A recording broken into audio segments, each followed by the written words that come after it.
From dark jungles and deep swamps, dense forests,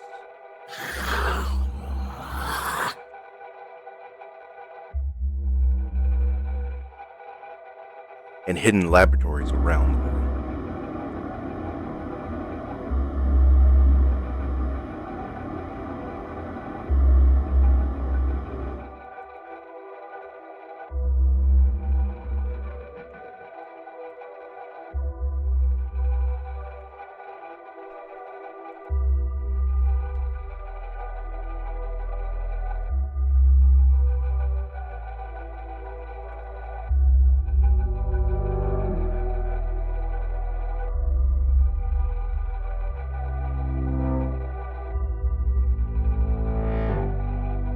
Primal rage,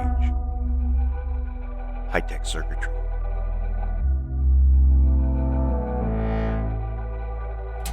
servos, blood, flesh and sinew, creatures and beings, automatons, mysteries never before dreamed.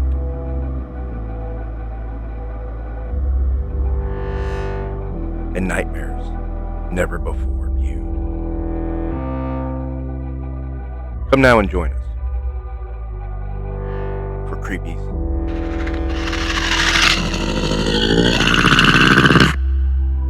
and Beep Beeps.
Hey everyone, thank you for watching this episode of Creepies and Beep Beeps.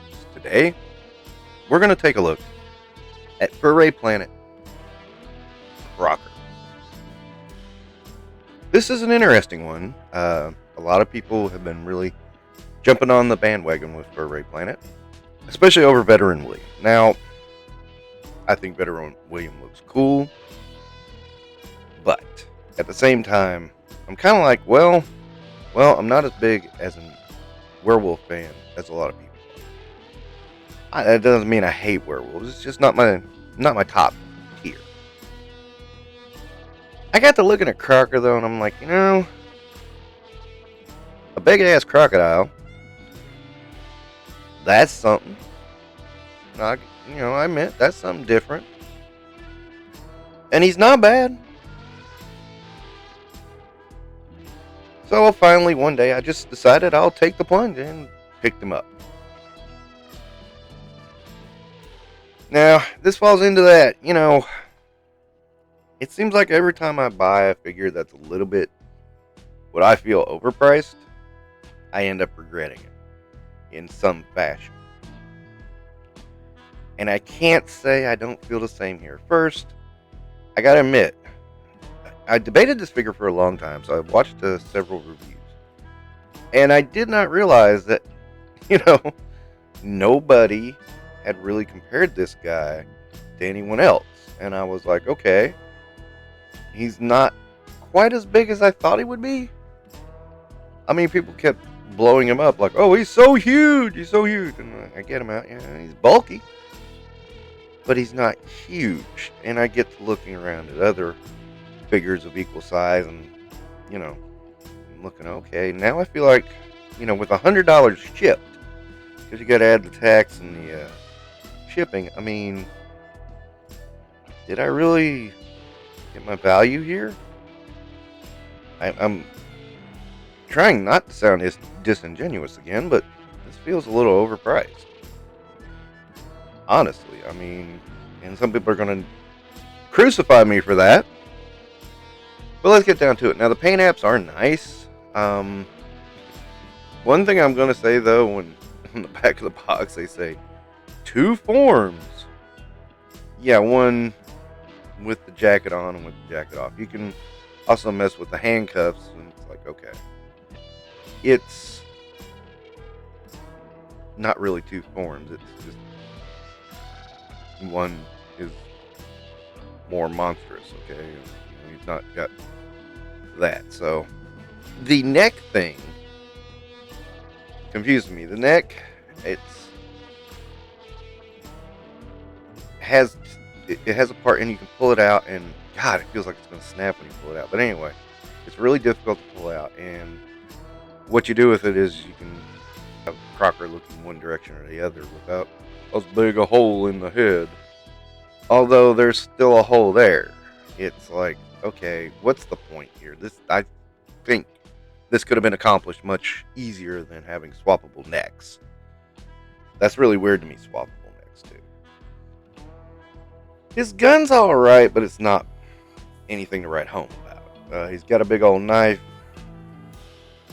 He also has a knife sheath that goes on his back, but it's really loose and it pops right off. The tail took some work to get on. It had to heat it up. Okay, fine, but there's almost no articulation in it. I mean, it looks like there should be articulation in it, but it just like kind of barely moves. That's a little bit of a downer too. I mean, I give props on the head. I mean, it looks good. I mean, and the jaws open like you would want. So yeah, that's always a plus. But opening jaws. I mean, Crockmaster had a crocodile that had the same opening jaws. I mean, he also has swappable hands. He's got open hands to slap or claw with, and he's got pointing hands to point with. That's okay. Scale-wise, I mean, I'll throw him up with a bunch of figures here, but he was nowhere near as big as I thought he would be. I thought he'd be much larger, and my understanding is Veteran William is smaller than this, and that made me kind of step back a bit and go, wait a minute, what? With those prices? I mean, and I don't know, am I the only guy talking about prices anymore? It's like, I really think, you have to examine what you're putting your money into, and is it worth that purchase? He's got a lot of detail, yeah, but you know what? So does the Abomination in the Marvel Select line. I mean, and on top of that, it's a lot cheaper. And you're paying Marvel tax. And he's bigger. It does confuse me. That's not saying he's a bad figure. I think he's just a little overpriced. One of his best accessories, though, is that hat. It has a magnet in the top of the head and just plops right on there. That's kind of cool. It's pretty inventive. That way you can have the string loose and everything. That's fun. I'm not a big fan of the holster on the back. It just always wants to move around. I wish they had done something to make it a little more sturdy. I keep thinking there has to be a cheaper way to do that. So yeah, I'm trying not to shit all over the figure at the same time I'm sitting here looking at it going, it's just overpriced, dude. I think $50 would have been fair on this one. I really do. I mean, it's not to say he's bad. He's not. He's pretty cool. I do like him. I mean, I'm glad I got him in the collection. But again, it's like every damn time I buy something on the higher end, I feel like I spent too much. And I regret it. because, like, you know, well, I'm just going to be blunt. I think companies are trying to get as much money out of us as possible through this final boom of this generation's collecting habit. And if you really sit and think about it, you can see that so plainly in so many places. So for me, when I see these prices going through the roof on things that I don't think warrant the price tags they're giving us, granted third party, granted lower MRQs, granted all that, but still it's like, ugh. And I find it amazing nobody wants to talk about that. I mean, price on the secondary market, that's a whole different thing, and that's, supply and demand at its finest. So that completely negates any discussion about price. This is normal retail price. I mean, yeah, everything's good. I mean, the eyes are good, everything. And, I should say, if I'm going to spend that much money, it better be damn good. We better not be getting Hasbro QC on these things. So at least there's that, But at the same time, I can imagine some companies out there that are charging way too much. I won't name them, but you know them. And they have QC issues out the wazoo. And they kind of just act like Hasbro about it, go, oops, sorry.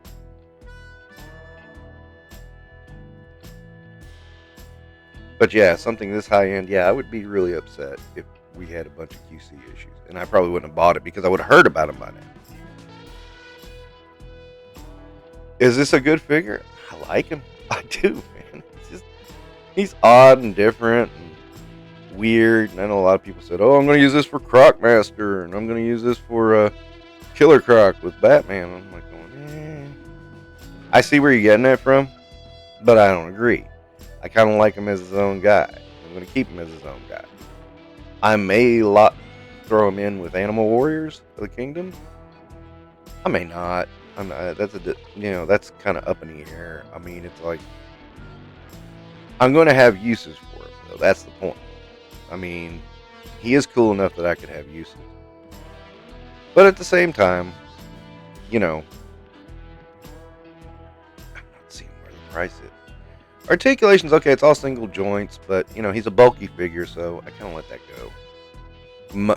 Sometimes I'll let that go. Not every time. Sometimes. So on this purchase, do I regret? A little.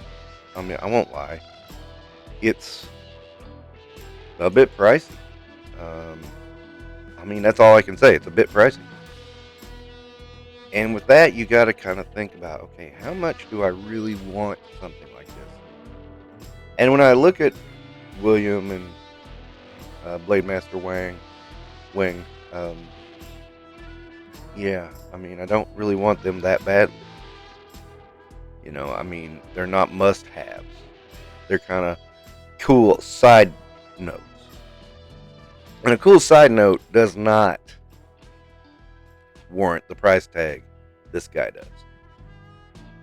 I have him, so I'm keeping him. Don't get me wrong. It's just that, it's not a line I'm going to pursue very much because I know their sales are going through the roof and, they're exceeding what they thought they would get. So, at the same time, I'm looking at what's coming down the line. I'm like, oh, nah, I can't go in on that because it's just above my threshold. And I say that as a guy who's still going back to Mofex for certain characters. So again, I get upping the price. This one might be a bit too much. I need to scale it back down, I think. I have a big thing on price. It's not, people are like, oh, you can't afford it. You're poor. No, man, I'm careful with my money. I'm not too careful with my money, but, I want to make sure I'm buying product that I'm going to enjoy and that I like and that I'm going to keep for the most part. I won't say I've never made a mistake. This, I won't say is a mistake, but it's not the greatest figure in the world. and it's not worth the almost $100 shipped that I got for it. That's simply it. I mean, you can crucify me all you want. I said that with Power Town Wrestling, that they were overpriced. People said, you can't talk about the price. It's what's value to you. No, it's what the value is worth. And when you look at that, it's like, yeah, those things are overpriced. I've said it a couple of times with other things. I think Mafex is a little overpriced. You know, I do think that about certain things. And I will voice that opinion. Because for some reason, people get really freaked out when you voice that opinion. But guess what? I'm going to keep voicing it because to me, it's important. Are you getting your money's worth? Are you going out and buying a Hyundai Elantra for $100,000? If you are, you're not getting your money's worth. Because no Hyundai Elantra should be $100,000. Conversely, there's not many action figures that really hit that $100 mark that are really worth it. I said not many. I didn't say there were none. I said not many. Alright, that's me wrapping up. Again, my biggest criticism, too expensive. That's it. Just too expensive. Beyond that, good figure. Great, real good figure. Alright, that wraps up my kind of trying not to crap on the figure, but I did. Oh well. Thank you for watching Creepies and Beep Beeps. Don't forget to like and subscribe.